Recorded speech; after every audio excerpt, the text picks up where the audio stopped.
Across from the state capitol in Lansing at the United Methodist Church, people gathered to watch the film series Kids Aren't Cars.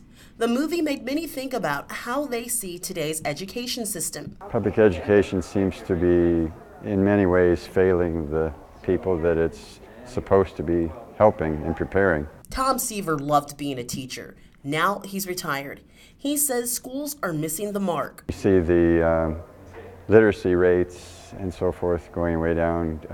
Kids don't know how to do simple arithmetic in many situations, and they just are not prepared for life as a citizen, as a productive member of society. Many who watch the film agree schools are not getting the job done for students. And I think that that's the problem with public education. They're not there to accommodate the need of the child. They're there to accommodate their needs and fulfill a role which I believe they are presently looking at as more of a babysitter. Carolyn Wagner saw firsthand when her granddaughter was having trouble with algebra. The teacher told her there was nothing he could do. When my granddaughter, who's now age 16, last year in public school, when she had trouble with her math, my husband and I went right there to talk to the math teacher right away to try to nip it in the bud. And his comment back to us was, hire a tutor. Not that I can help your child. Not one bit. Not that, you know what, hey, this is what she needs to do. Maybe if we all got together, sat down and worked together, we could help her, but...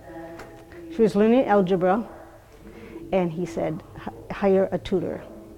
Others who saw the 9-part film series say we're not getting what we pay for when it comes to education. I think it's very, very sad. I think the amount of money that we spend per student and the way that it is spent obviously isn't working with our ranking in the world, you know, how our children do.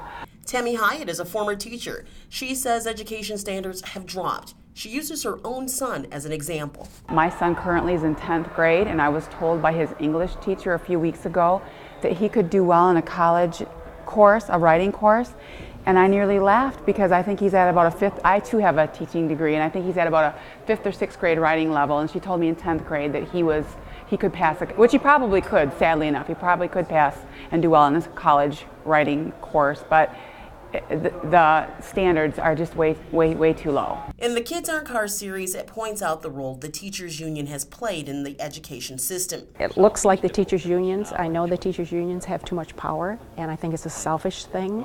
It looks like they are working for their own good rather than the good of the children. Many who viewed the film series were teachers or retired teachers. They think issues like tenure is not helping our students receive a quality education. I think that it should be like my husband, for example, if he doesn't perform at work and he has his JPR, his job performance review, and he is not up to snuff, he either doesn't get a raise or doesn't get promoted, or he loses his job based on his performance. And I think that it needs to be that kind of a system. I mean, if you have to not have a union in order to have that kind of a system, I think you can be tenured now in 3 years in the public school system.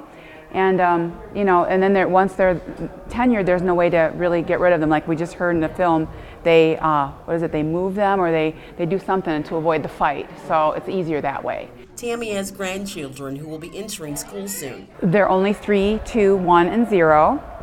So I'm afraid for them. Things have got to change, but I think they might be in that window where it is going to flip around because people are starting to wake up to the fact that, like that young man in the film, graduating and not able to read you know, they've stolen 12 years of his life.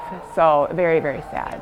Those here say assembly line education has to stop. Learning is not a one-size-fits-all. Learning is a specialty, and I believe that our system of education has been trying to assembly line the children and make them one size, and it's not that way. They need to keep their goals high and expectations high, and they need to be encouraged by the very people they're receiving their information from. In Lansing, Teresa Rashid, EAG TV.